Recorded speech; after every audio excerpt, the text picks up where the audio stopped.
तो इसके डाल दो, कैंडिडेट का लड़का है, इसके भी डालो। दुष्यंत चौटाला जिंदाबाद जिंदाबाद जिंदाबाद, भाई विजय चौटाला जिंदाबाद जिंदाबाद जिंदाबाद, भाई विजय चौटाला जिंदाबाद जिंदाबाद जिंदाबाद, भाई विजय चौटाला जिंदाबाद जिंदाबाद जिंदाबाद, भाई विजय चौटाला जिंदाबाद जिंदाबाद जिंदाबाद, भाई विजय चौटाला जिंदाबाद जिंदाबाद।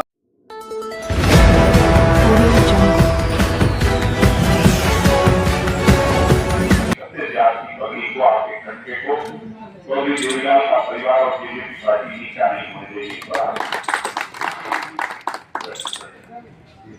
तो हमारे साथ में चुनाव है, 25 तारीख का आपको पता है, 25 को वोट डालने हैं, 4 को देश के अंदर एक नई सरकार। लोकसभा का चुनाव एक अच्छा एमपी बनाने के लिए होता है। पीछे रमेश कौशिक जी एमपी बने थे 2 बार, और रमेश कौशिक जी ने कभी अपनी तरफ मुंह नहीं किया। आए कभी तो अच्छा एमपी का काम होता है, सिर्फ यहाँ आना नहीं। अगर जो भी बड़ा एरिया है ना भी आप आए हो तो कम से कम पार्लियामेंट में तो अपनी आवाज उठाते। कभी उनके मुंह से जीत का शब्द भी नहीं निकला, जीत में ये कमी है, ये यहाँ पे लोग होंगे ना। पार्लियामेंट में 60% अटेंडेंस, और अब एक और नई आदमी को टिकट देनी उधर गई आदमी को, और बीजेपी का जो कैंडिडेट है वो राई से राई जाके आया था। आप अचंभा मानोगे, बीजेपी का कैंडिडेट अपने गांव में चुनाव हुआ बड़ौली। मैं बड़ौली गांव में सभा करने गया तो लोगों में इतना गुस्सा था कि यहाँ पर रेत का बजरी का माफिया चला करके लोगों ने बड़ा लुटा है और हम इस आदमी को वोट नहीं। क्या आपको उम्मीद है कि मोहनलाल बड़ौली कौशिक साहब की तरह नहीं बनेगा, वो अपनी जीवन को सुध लेगा? उम्मीद है क्या?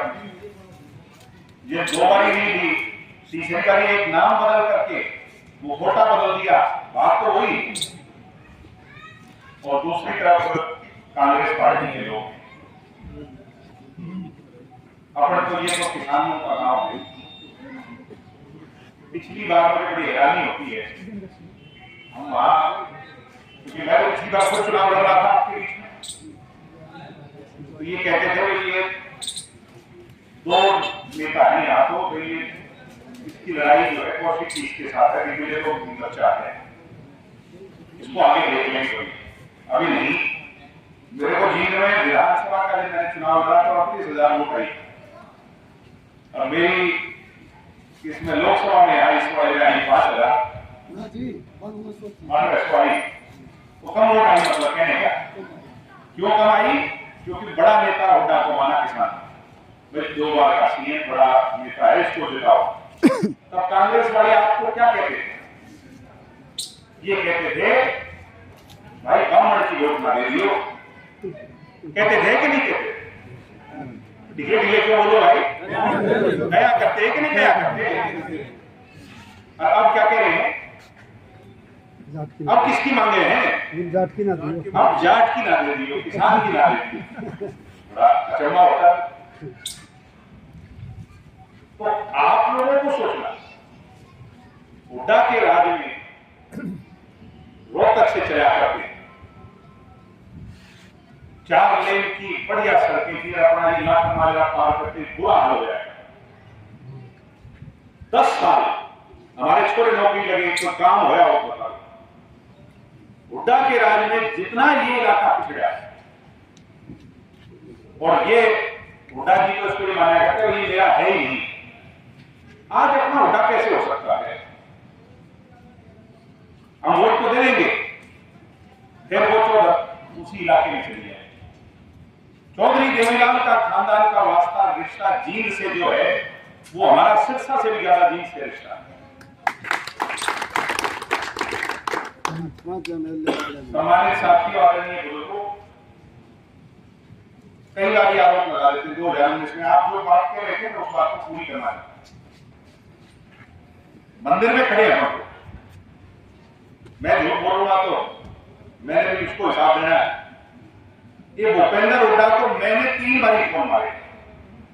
2019 में दुष्यंत के केंद्र 10 एमएलए आए थे, मैंने भूपेंद्र हुड्डा से 3 बार बात की। हुड्डा जी कह रहे हैं भाई तुम्हारे साथ बड़ा तो लो, मगर मेरा नुकसान हो जाएगा। ये देवीलाल खानदान के साथ इसने राज बना दिया, आगे मेरे को कौन वोट देगा? और ना मेरे पास निर्दलीय एमएलए। मैंने कहा ये कांडा वर्ग तो छोटी कच्चे ले दे आपके मनाओ इनको, बोला ना भाई मेरे तुम अपना। आज हुड्डा जी के क्या कहते हैं कि भाई इनके साथ क्यों चले गए? तो राजनीति के अंदर 2 ही काम हो सकते हैं, आप घर बैठ जाओ या जो लोगों के लिए लड़ाई लड़के इस पांडु पंडारा में जो बात कही गई पूरा करो। जब इस हुड्डा जी ने मना करी उसके बाद दुष्यंत जी ने बीजेपी से बात करी, सरकार ने साझा डाल दिया।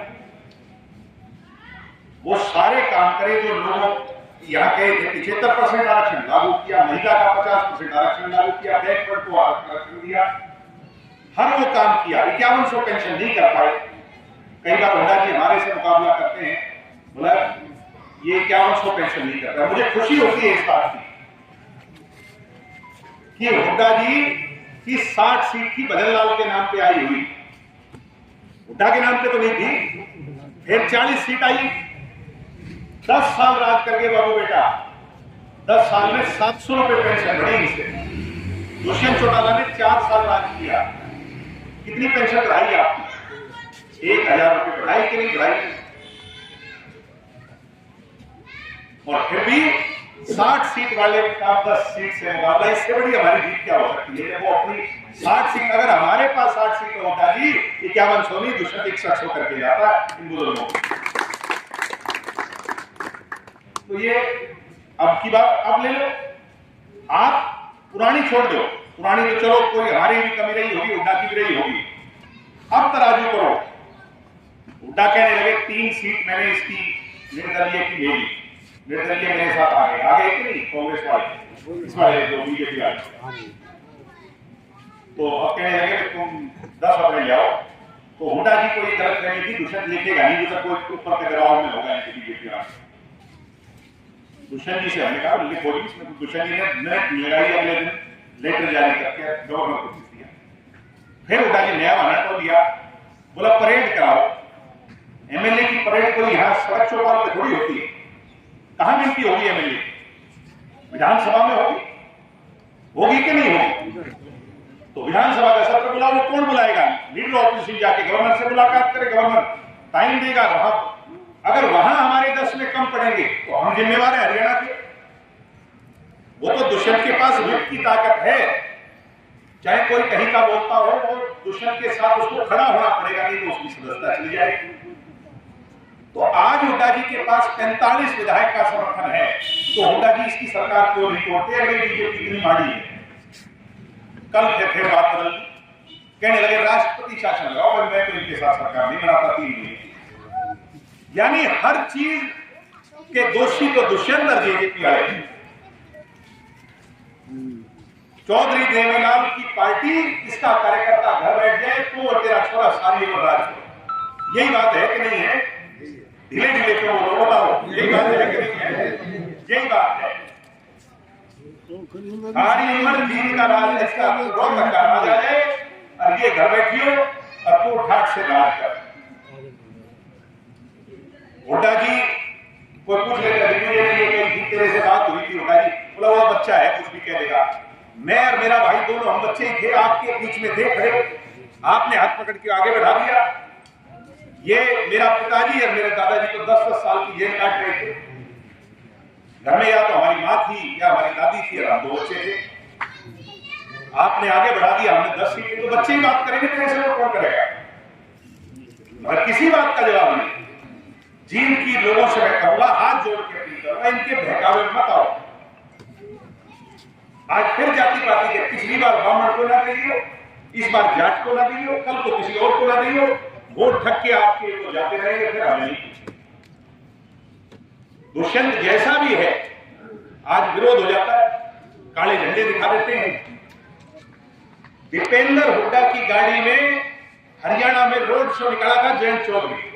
जयंत चौधरी कौन है? कोई छोटा गणेश सिंह का पोता। सारे हरियाणा वाले लेके घूमे उसको दीपेंद्र हुड्डा। दुष्यंत की जगह जगह भला बुरा कहा, जींद में आया। आज वो जयंत चौधरी कहां है आपसे पूछना चाहता हूं। बीजेपी जा लिया। दीपेंद्र हुड्डा की आवाज नहीं निकलती। तेरा जवाब खास कभी कहा है। सम्मानित साथियों, वो यूपी वाले राकेश टिकैत उसका कहीं विरोध करते हैं क्या? उन्हें इस बात का, वो बहुत समझदार है यूपी वाले, उन्हें पता है राज में साझा होगा तो ही बात पड़ेगी। खट्टर का तो हमें भी पता था कि इसकी कोठी के दरवाजे नहीं खुले जनता के लिए, मगर दुष्यंत वाले तो खुले थे 4 साल। आज वो दुष्यंत वाला जो है वो सिस्टम भी वहां से हटी। आप किसके पास जाएंगे? रोहतक वाले आपको कोई चाय पिलाया करते हैं 10 साल जीत वालों। सामान्य लोगों, हम तो गलत हो सकते हैं, आपके बच्चे हैं, काम पकड़ के आपसे दिशा लगा रहे हैं, मगर ये होगा नहीं।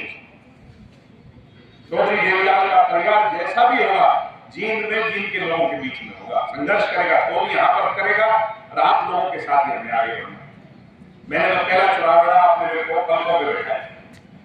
हमने तो कभी नहीं कही, मेरे बाद नॉमिनेशन भरा सुरजेवाला, मैंने तो कभी नहीं कही बी टीम है। मैं तो कभी नहीं रोया भैया 21 के 21,000 नहीं आते तो मैं चुनाव नहीं किया। चौधरी देवीलाल जिसको 18,000 वोट करके कैंसिल रोहतक के अंदर 300 वोट से हरा दिया था, चौधरी देवीलाल तो कभी सड़क पे जाके ये नहीं कहे भाई मेरे को इसने दगाबाजी कर दी। हम तो सदैव आगे बढ़े और ये जगह जगह बी टीम। अरे हुड्डा जी, बी टीम तो है तो तू है। सुरुचि चौधरी बंसीलाल की पोती का टिकट कटवा दिया, राजगोपाल को उठा लिया, अजय यादव का कटवा दिया। खतरा हारे था, अगर बुल्ले शाह को, वीरेंद्र मराठा को या किसी और को टिकट मिल जाती। जनता में आवाज है खतरा इस बार चुनाव आता, मगर मोदा कैंडिडेट खड़ा कर दिया। और अब उत्तराखंड से इंपोर्ट कर रहे हैं, वो आपको अपना लगे, ये संभव नहीं है। इस बात पे आपको चिंता करना होगा। आपसे यही कहने में आपके बीच में आया था। एक बहुमूल्य कीमती वोट के निशान पर इनके नेताजी को लेके देता हूं। आपके बीच का है, समाज का है, आपका आदमी है, मजबूत आपकी लड़ाई लड़ेगा, पार्लियामेंट के अंदर आपकी आवाज को उठाएगा। बहुत बहुत धन्यवाद। जय हिंद, जय भारत।